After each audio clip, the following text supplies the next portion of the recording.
لسه معانا امير اشرف مجدي يا جماعه.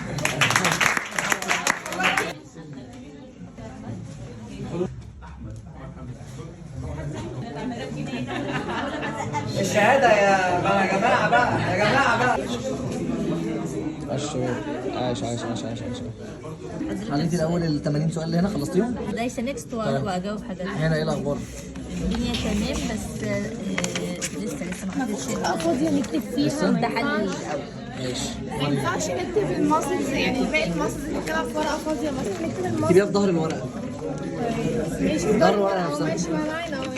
ايه الاخبار؟ حليت؟ وريني جبت كام؟ 90. ماشي، يعني سؤال واحد غلط من 10. التاني وريني 100. الله ماشي. وريني تلت 70. لا ده كده عدم نجاح. نجاح من 80%. حلو، ده خلصته عملت التامن. استنى شويه وهيظهر لك الاجابه بتاعتك. ماشي صديقي جامد. الشباب عايش عايش عايش عايش عايش. بعد نهايه الكورس يا شباب ايه رايكم في الكورس كله؟